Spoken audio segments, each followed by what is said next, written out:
जय हिंद भाई सभी को। कैसे सब लोग? उम्मीद है सब लोग मस्ती में होंगे, मौज में होंगे, आनंद में होंगे सब लोग, है ना। तो भाई सबसे पहले तो बहुत से बच्चों के कमेंट आ रहे हैं कि सर स्टैंड बाय वालों का क्या होना है। बेटा बहुत से बच्चों को मैंने कमेंट में ही बताया, लेकिन बहुत से बच्चों के अब भी डाउट आ रहे हैं कि सर क्या हमारा क्लियर होगा, नहीं होगा, अगर नहीं होगा तो क्या करें आगे, क्या नहीं करना चाहिए। कई बच्चों का ये डाउट है कि सर जिनकी 2 में ज्वाइनिंग आ रखी है वो क्या करें। तो बेटा पहले तो मैं थोड़ा सा स्टैंड बाय वालों के लिए बता दूं। स्टैंड बाय वालों के लिए पहले आप मेरी एक चीज़ सुन लीजिएगा। स्टैंड बाय वाले बेटा रिपोर्टिंग के लिए सबको जाना है, ठीक है। और एक आज मैं आप लोगों के माध्यम से यहीं से एक रिक्वेस्ट कर रहा हूँ, जिन जिन बच्चों का 2 में सिलेक्शन हो चुका है, बेटा जिनका 2 में सिलेक्शन हो चुका है ना, जैसे मान लो किसी का नेवी में भी हो चुका है, एयरफोर्स में भी हो चुका है, ठीक है, और उसकी ज्वाइनिंग आपको पता है कि एयरफोर्स के पहले ज्वाइनिंग है ना। तो बेटा आप लोगों का अगर नेवी क्लियर है और आप लोगों का नेवी में हो रखा है, तो भाई मेरे आप लोगों से इतनी ही रिक्वेस्ट है कि आप लोग नेवी के अंदर जाएं। अब ये मैं क्यों बोल रहा हूँ, ऐसा नहीं है कि एयरफोर्स खराब है, बिल्कुल भी ऐसी कोई बात नहीं है भाई मेरे। एयरफोर्स में जाने के लिए क्यों नहीं बोल रहा हूँ भाई, अगर आपका दोनों में हो रखा है, हो रखा है, नहीं हो रखा है ना भाई मेरे। अब अगर आप बहुत से बच्चे ऐसे हैं स्टैंड बाई के अंदर जिनका लास्ट अटेम्प्ट है, ठीक है। अगर आप लोग सेकंड वाली आपकी जो जॉब है उसको प्रेफरेंस देते हैं, जैसे मान लो नेवी के अंदर जाते हैं आप लोग, तो आपका एक भाई, बड़ा भाई मान लो, छोटा भाई मान लो, जो भी है, आपका एक भाई एयरफोर्स में चला जाएगा, ठीक है। उनका घर सही से चलेगा भाई, क्योंकि सभी मिडिल क्लास बंदे होते हैं जो डिफेंस की तैयारी करते हैं, ठीक है। तो आप लोगों से इतनी ही रिक्वेस्ट है कि भाई जिन जिन का 2 में हो रखा है, बेटा आप लोग जो है दूसरी वाली को प्रेफरेंस देना ज़्यादा, पहली वाले में जो आपकी स्टैंड बाई में भाई बैठे उनको मौका दो। बाकी मेरी तो आपसे यही रिक्वेस्ट रहेगी, क्योंकि बहुत से भाई बोल रहे थे कि सर आप बोलो ऐसा कुछ कि जिससे हमें थोड़ा सा बेनिफिट मिले। तो भाई मैं तो इतना ही बोल सकता हूँ कि भाई जिन जिन का, कई बच्चों का देखो सपना होता है कि उनको एयरफोर्स में जाना होता है, तो बेटा वो तो अपना देखो सपना पूरा करें, उनके लिए मैं नहीं बोल रहा हूँ। जिनका ऐसा कोई सपना नहीं था कि भाई हमें एयरफोर्स में ही जाना है, वो किसी में भी जा सकते हैं। तो बेटा उन मतलब जिन बंदों के लिए जो भी मैटर करती है, तो बेटा आप लोग जो है सेकंड वाली को प्रेफरेंस दे लो ना भाई। जैसे मान लो आपकी एयरफोर्स है और एक नेवी है, दोनों के अंदर अग्निवीर है, दोनों सेम है, सेम ही तो है भाई। ऐसा तो है नहीं कि एयरफोर्स में ज़्यादा एडवांस है भाई। एयरफोर्स में आपको अलग नॉलेज होगा, नेवी के अंदर आपको अलग नॉलेज होगा, पे जो है आपको बराबर मिलनी है, पे के अंदर कोई डिफरेंस है नहीं है भाई मेरे। 4 साल के बाद परमानेंट होने हैं, वो इसमें भी हो सकते हैं और इसमें भी हो सकते हैं। किसी में कोई दिक्कत है क्या? नहीं है भाई मेरे, किसी में कोई दिक्कत नहीं है, ठीक है। बाकी अगर मैं आपको बताऊं, इसके अंदर परमानेंट होने के चांसेस और भी ज़्यादा है, ठीक है। इसके अंदर जितने भी बंदे जो वाई ग्रुप वाले हैं ना, उनके परमानेंट होने के चांसेस कम हैं जितने के इसके अंदर है, नेवी के अंदर है परमानेंट होने के चांसेस, ठीक है भाई मेरे। तो मैं तो यही बोलूँगा कि जिनका एयरफोर्स भी क्लियर है, नेवी भी क्लियर है, ग्रीन कार्ड होल्डर, भाई जैसे मान लो आपको पता ही है, आप जैसे एयरफोर्स के अंदर ग्रीन कार्ड होल्डर हो, तो नेवी में भी आपको ग्रीन कार्ड ही, ठीक है। आपको पता है भाई नेवी और एयरफोर्स का मेडिकल फिजिकल सारी चीज़ें सेम ही होती हैं, ठीक है। तो बेटा आप लोगों को मैं ये बोलूँगा कि आप लोग नेवी के अंदर जाएँ भाई। आप लोग नेवी के अंदर जाएंगे तो एक भाई जो स्टैंड बाय वाला बैठा है ना, जिसकी लास्ट अटेम्प्ट है, हो सकता है उसका सिलेक्शन हो जाए, ठीक है। तो आप लोगों को बस इतनी ही रिक्वेस्ट थी कि भाई आप लोग जो है सेकंड वाली को प्रेफरेंस दें, क्योंकि आप लोगों को पता है आपका दोनों में हो रखा है, और आप अगर आप एक नहीं जाते हैं तो आपकी जगह एक बंदा सेलेक्ट हो जाएगा, ठीक है भाई मेरे। दूसरी बात करें स्टैंड बाय वाले, भाई बहुत से बच्चे मेरे को बोल रहे हैं कि सर स्टैंड बाय में कितनी जो नंबर ऑफ मतलब सीट्स हैं, कितने रैंक तक बच्चे क्लियर कर सकते हैं, तो बेटा वो भी बता देंगे। दूसरी चीज़, कई बच्चे ऐसे हैं जो बोल रहे हैं कि सर हमारा 113 है, 114 नंबर पे हम तो जाएंगे नहीं रिपोर्टिंग के लिए। भाई मेरे मत जाओ, किसका घाटा है? आपका घाटा है। अगर मान लो आपकी रैंक 113 है और आपसे पहले वाले 40 बंदे नहीं आते हैं और आपका नंबर आ जाता है और आप भी नहीं जा रहे हैं, तो 113 वाला भी कट गया और 114 वाले नंबर का हो गया ना, हो गया ना भाई मेरे। तो ये क्या कर रहे हो बेटा, आप सबसे बड़ी बेवकूफ़ी कर रहे हो कि आप नहीं जा रहे हो, ठीक है। मैं हमेशा बोलता हूँ, जितने ही बच्चों के मेरे पास में कमेंट आए हैं कि बेटा आपको रिपोर्टिंग के लिए हमेशा जाना है, क्योंकि अगर मैं आपको बताऊँ तो आपके जो बंदे हैं उसके अंदर से 20 to 25% ऐसे बंदे हैं जिनका 2 में सिलेक्शन हो रखा है, जिनका 2 में भी हो रखा है। कई बंदे ऐसे हैं जिन्होंने 3 भी क्लियर कर रखे हैं भाई मेरे। तो अब आप लोगों की गलती है ना कि आप लोग जा नहीं रहे हो। तो मैं आपको बस इतना ही बोलना चाह रहा हूँ कि बेटा जिन जिन का, जैसे मान लो आपकी 150 भी रहेंगे ना, तो भी आप जाओ। क्यों? भाई मान लो जैसे उन्होंने 130 रैंक तक क्लियर कर लिया, 130 बच्चे एब्सेंट रह गए, बेटा नॉर्मल बात है, हो जाते हैं हर बार जो है 100-150 बच्चे एब्सेंट होते ही हैं, 100-150 बच्चे हर बार एब्सेंट होते हैं भाई मेरे, और 100-150 बच्चों का वहाँ पे जाके मन बदल जाता है, ठीक है। तो ऐसा नहीं है कि आप लोगों को मतलब वहाँ की चीज़ें देखते हैं ना, तो बहुत से बच्चे ऐसे भी होते हैं जो निकल जाते हैं कि नहीं यार छोड़, यहाँ नहीं, अपन तो दूसरी में अपना सिलेक्शन हो रखा है। कई बच्चे वहाँ घूमने भी जाते हैं कि चलो देख के आते हैं, ठीक है। बहुत से बच्चे ऐसे हैं जो जाएंगे नहीं, बहुत से बच्चे ऐसे हैं जिनका 2 या 3 में क्लियर हो रखा है। बहुत से बच्चों के पेरेंट्स अलाउ नहीं करेंगे कि बेटा 4 साल की है, छोड़, अब की बार इतने नंबर बना लिए तूने इस एग्जाम में, अगर तेरा इसको छोड़ दे भाई, तेरा तीसरी में हो रखा है और इसके अंदर तो अग्निवीर भी नहीं है, तो इसमें चला जा, नहीं बोलेंगे भाई मेरे। बहुत से पेरेंट्स बोलने वाले हैं ऐसी चीज़ें।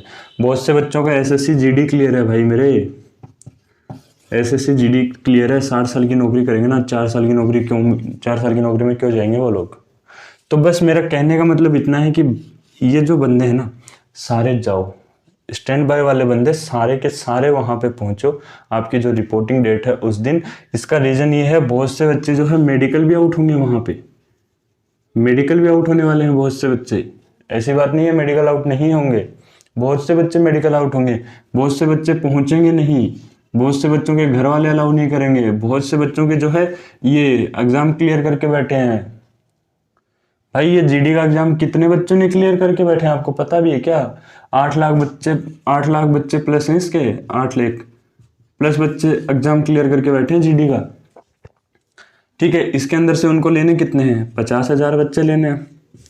सिलेबस क्या था? सेम जो आपका एयरफोर्स का सिलेबस होता है, अलग थोड़ी ना था मेरे भाई, सिलेबस तो सेम ही था, ठीक है। तो ये जो 50,000 बच्चे लेने हैं, इसके अंदर से क्या आपके नेवी एयरफोर्स के 100 बच्चे भी नहीं मिलेंगे?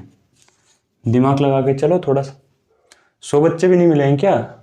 अरे तो भाई जब आपका स्टैंड बाय में नाम आया है, घर पे बैठ के क्या करने वाले हो? आपको ऐसा तो है नहीं कि एयरफोर्स किराया नहीं दे रहा है, कुछ लग रहा है क्या आपके? भाई आपको जाने का किराया एयरफोर्स दे रहा है। अगर नहीं होता है, भगवान अगर भगवान ना करे ऐसा कुछ हो, लेके हो जाए आप सभी का, लेकिन बाई चांस अगर 1-2 बंदा रह जाता है तो उसका आने आने का ही तो किराया लग रहा है भाई। पेपर देने भी तो गए थे, वहाँ भी तो इतने रुपए खर्च करके आए हो, फिजिकल के लिए भी तो गए हो, वहाँ भी तो पैसे खर्च किए हैं, मेडिकल पे भी तो गए हो, वहाँ भी पैसे खर्च किए हैं। तो 1,000-1,500 रुपये में क्या हो जाएगा? कुछ हो जाएगा क्या? बता दो आप मेरे को, अगर हो तो भाई, कुछ हो तो आप मेरे को बताओ, उसके बाद उस हिसाब से देखते हैं। हाँ, लेकिन नहीं सर मेरी तो 113 रैंक है, एक बंदे का कमेंट आया कि सर मेरी तो 113 रैंक है, मैं तो नहीं जाऊँगा। मत जा बेटा, मत जा, बिल्कुल मत जा, तो तेरा होगा ही नहीं। अरे ऐसा थोड़ी होता है भाई मेरे, हो सकता है तेरा, क्यों नहीं जाएगा तू?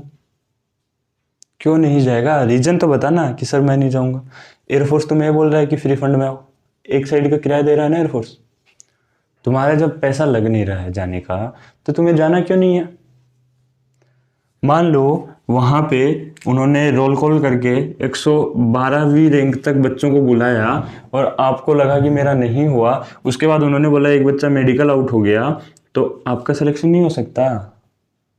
अब इसको इससे मत जोड़ना कि बेटा 112 बच्चों का सिलेक्शन होगा, मैं सिर्फ एक एग्जांपल दे रहा हूँ आप लोगों को, ठीक है। तो यार इसके बाद भी अगर आप लोगों के दिमाग में ये भरा हुआ है ना कि हमें नहीं जाना, तो बेटा मत जाओ। डिफेंस ऐसी जगह होती है जहाँ पे किसी भी काम के लिए सबसे पहले ये होता है कि सर ये मैं करने वाला हूँ, ठीक है। पीछे नहीं हटना सिखाया जाता डिफेंस के अंदर, सबसे पहले यही चीज़ सिखाई जाती है कि अगर आपको कोई भी टास्क करने का मिले, चाहे वो जीने का मिले चाहे मरने का मिले, सबसे पहले बोलो सर मेरे को करना है। डिफेंस के भी कुछ रूल्स होते हैं बेटा जाने के। अब आप लोग तो यहीं पे हार मान के बैठ गए, अब मान लो कल को आपको किसी में फाइट वगैरह में जाना पड़ जाए, तो आप लोग तो मैं तो नहीं जाऊँगा भाई, बिल्कुल नहीं जाऊँगा, क्यों जाऊँगा, मेरे को मौत प्यारी थोड़ी ना है। तो ऐसा नहीं होता है मेरे भाई, ऐसा बिल्कुल भी नहीं होता है। आर्मी वालों के अंदर एक अलग जज्बा होता है, डिफेंस वाले बंदे अलग ही नज़र आ जाते हैं। जब आप लोग ट्रेनिंग करके आओगे ना, आपके अंदर, आपके गांव में जो बच्चे सेलेक्टेड नहीं हुए हैं ना, उनके पेरेंट्स आपके और उनके अंदर कंपैरिजन करेंगे कि देख यार जॉब लगने के बाद में इसकी स्टेटस देख, प्रोफाइल देख इस बंदे का, एक अलग रुतबा हो जाएगा, ठीक है।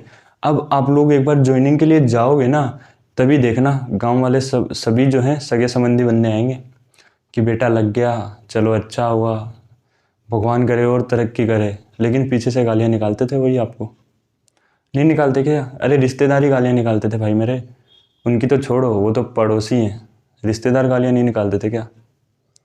बता दो भाई, रिश्तेदार भी ताने देते थे?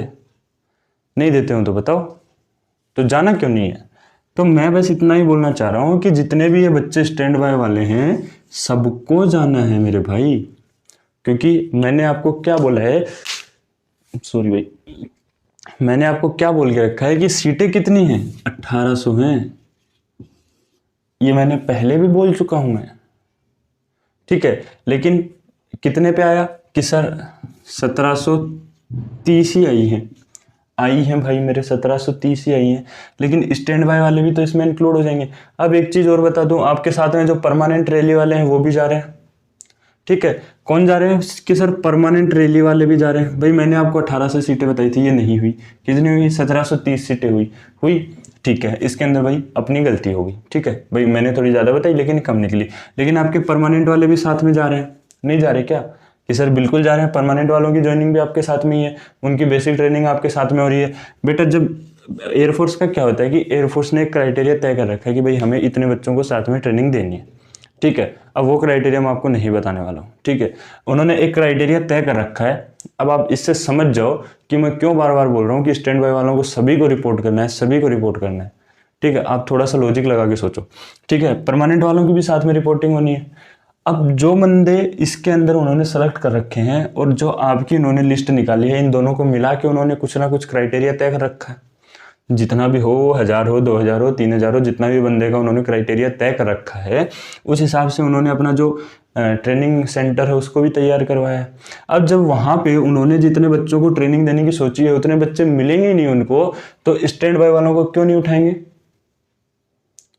क्यों नहीं उठाएंगे स्टैंड बाय वालों को? ये तो बता दो आप मेरे को भाई, कि सर स्टैंड बाय वालों को नहीं उठाएंगे।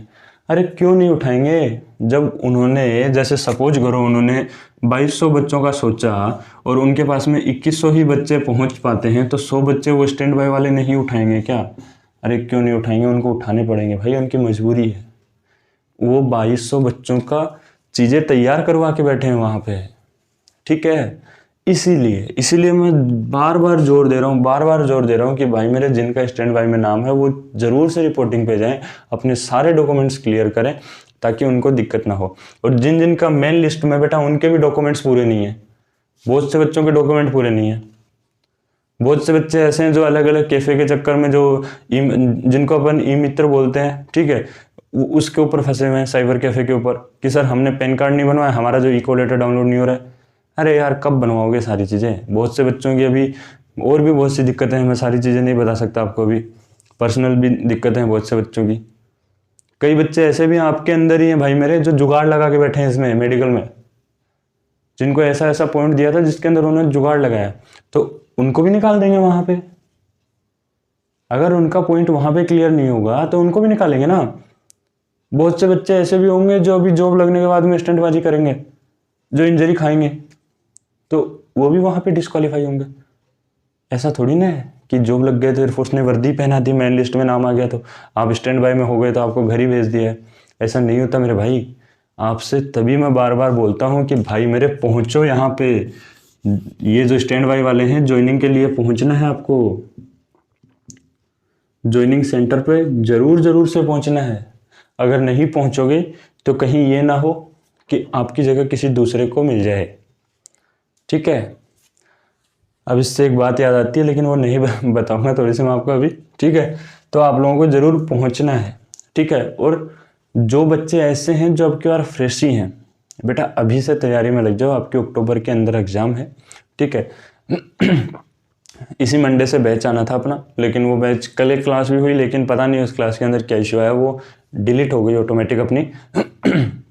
उसको रिकवर करने की भी ट्राई की लेकिन वो डिलीट आउट हो गई। तो मोस्ट प्रोबेबली जो अपना बैच है वो नेक्स्ट मंडे से स्टार्ट करने की सोच रहे हैं कि नेक्स्ट मंडे से स्टार्ट कर दें। बाकी क्योंकि अभी थोड़ा सा वीडियोज़ वगैरह में दिक्कत आ रही है, जो वीडियोज़ अपलोड कर रहे हैं वो थोड़ी देर बाद में मिस्टेक शो कर रही हैं, ठीक है। अपलोड नहीं हो पा रही है, डाटा अपलोड नहीं हो पा रहा है अच्छे से। मतलब 4 वीडियो अपलोड करते हैं तो 1 या 2 ही वीडियो प्रोसेस कर पाता है, बाकी वीडियोस प्रोसेस नहीं हो पा रही है हमारी। उसका रीज़न हमें भी नहीं पता चल पा रहा है, सॉर्ट आउट कर रहे हैं उसको, जल्दी ही सॉर्ट आउट हो जाएगा। उसके बाद में आप लोगों को सारी जो बैच है अपना डेली की डेली मिलता रहेगा। और बाकी मैं बता दूं एक चीज़ आपको कि एयरफोर्स जो है हमेशा रिपीटेड क्वेश्चंस देगा आपको, कभी भी न्यू क्वेश्चंस नहीं देता एयरफोर्स।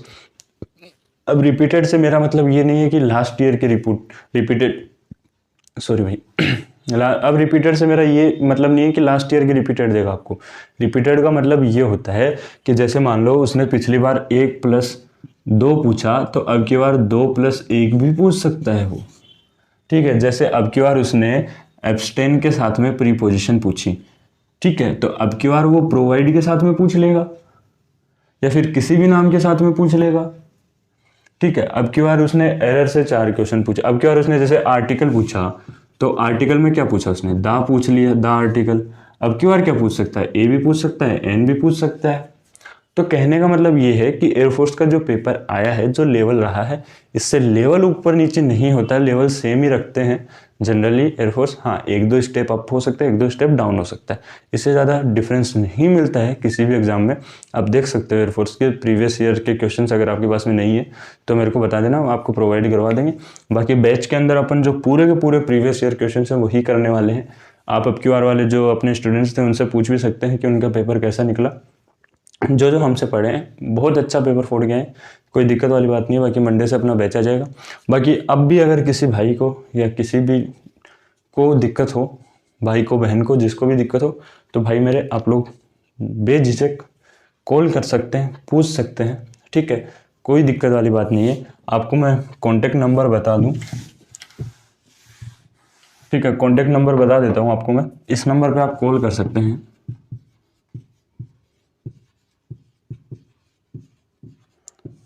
ठीक है। ये डिफेंस गुरुकुल का नंबर है आपका, डिफेंस गुरुकुल, ठीक है।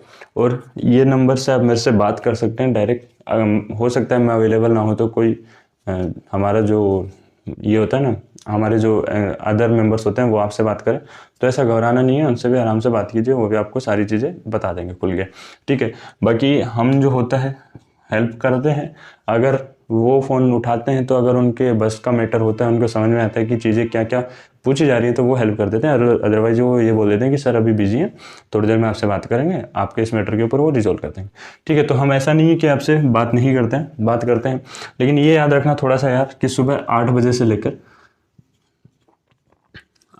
लेकर 3 बजे तक ही कॉल करना आप लोग, ठीक है। हाँ, अगर किसी को अर्जेंट हो शाम में कॉल कर लो, और शाम में आप कॉल करो तो भाई मेरे 6 से लेकर और 9 तक ही कॉल करना, 9 तक भी नहीं, 8 तक ही कॉल करना भाई मेरे, ठीक है। अब ये टाइमिंग क्यों दे रहा हूँ मैं बेटा, इसके अंदर थोड़ा सा इंस्टीट्यूट में क्लासेज होती हैं तो उस वजह से थोड़ा सा मिस्टेक रहता है, क्लासेस लेनी पड़ती हैं, ठीक है, उस चक्कर में थोड़ा सा डिस्टर्ब रहते हैं, ठीक है। अगर फ़ोन आपको स्विच ऑफ मिले किसी रीज़न से तो आप एक टेक्स्ट मैसेज छोड़ दीजिएगा कि सर ये मेरे भाई, हेलो सर, मेरे को आपसे बात करनी थी, तो जब भी हम अवेलेबल होंगे तो आपसे बात कर पाएंगे, ठीक है। बाकी अगर किसी को भी कोई डाउट हो तो कमेंट बॉक्स में भी कमेंट कर सकते हो, आपका कमेंट में भी रिप्लाई देते हैं। बाकी मैं लास्ट में फिर बोल रहा हूँ कि बेटा जो ये बंदे हैं ना सितारे, ये बेटा रिपोर्ट करना है ज़रूर से। क्या करना है आपको, रिपोर्टिंग करनी ही करनी है किसी भी हाल में, कैसे भी पहुंचो, चाहे अभी से पैदल निकल जाओ आप लोग, लेकिन आपको रिपोर्टिंग पहुंचना है। और जिन जिन बच्चों का मेन लिस्ट में नाम है भाई मेरे 2 या 3 दिन पहले पहुंच जाना, वहां पे घूम लेना। अब एक बंदा था कल बोल रहा था कि सर मैं तो अगर मेरी ट्रेन 2 या 3 घंटे लेट हो जाती है तो मैं तो ज्वाइनिंग सेंटर पे लेट पहुंचूंगा। अबे पागल इंसान, जब तेरा ज्वाइनिंग आ रखा है तो तू, अब उसकी ज्वाइनिंग है 26 तारीख को, बंदा टिकट कर रहा है 25 की। अबे पागल इंसान, अभी 20 दिन पड़े हैं और तू आराम से 23 तारीख की टिकट बुक कर, 24 को पहुंचेगा, 24 को वहां पे होटल में रुक, 25 को पहुंच जा अपने ज्वाइनिंग सेंटर पे। लेकिन नहीं, हमें तो करनी अपने वाली है भाई। 26 की ज्वाइनिंग है, 23 की टिकट बुक कर ले, 24 को पहुंच जाएगा, 25 को आराम से घूम 26 को अपनी ज्वाइनिंग पे पहुंच जा। लेकिन नहीं, हमें तो एक दिन पहले, बस हम तो टाइम पे पहुंचने वाले बंदे हैं सर, टाइम के बहुत पक्के हैं साहब। अबे कहाँ से पागलपंती करते हो तुम लोग यार। बहुत से बच्चे ऐसे हैं जो 22 तारीख को पहुंचने वाले हैं वहां पे, और जिनकी ज्वाइनिंग जो है 25 को है या 26 को है। मैं इन बंदों को सबसे बढ़िया मानता हूँ, 2 या 3 दिन में वो वहाँ का कल्चर में भी सेट हो जाएंगे वो बंदे। मैंने इतना भी बोल रखा है कि आप लोग अभी से सुबह 4 बजे उठना चालू कर दो, थोड़ा जॉगिंग चालू कर दो, क्योंकि बेटा वहाँ पे जाते ही आपको फर्स्ट डे से खींच के लेने वाले हैं। शुरू के 15 दिन तो आपको ये पता नहीं लगने देंगे कि आपका शरीर कहाँ कहाँ से दर्द कर रहा है। रियलिटी बता रहा हूँ मैं आप लोगों को कि शुरू के 15 दिन तो आपको ये पता नहीं लगेगा कि आपका शरीर जो है कहाँ कहाँ से दर्द कर रहा है। ऐसी ऐसी जगह से दर्द करने वाला है ना कि बताने में शर्म आएगी। तो इसीलिए बोल रहा हूँ कि भाई मेरे अभी से थोड़ा इसमें हैबिचुअल हो जाओ, जिससे कि आपको आगे जाके कोई दिक्कत ना हो। ठीक है, बाकी अगर कोई भी डाउट हो तो कॉल कर लेना, आप जो है कमेंट बॉक्स में कमेंट कर देना, बता देंगे आपको। बाकी जो बच्चे फ्रेशर्स हैं वो एक बार कमेंट कर देना, जिनको बैच के लिए भाई ज्वाइन करना है, फ्री ऑफ कॉस्ट टोटल आपको PDF वगैरह सब कुछ मिलेंगी। ठीक है, बाकी जो भी डाउट हो कमेंट बॉक्स में कमेंट करिए। मिलते हैं अगली वीडियो में। जय हिंद।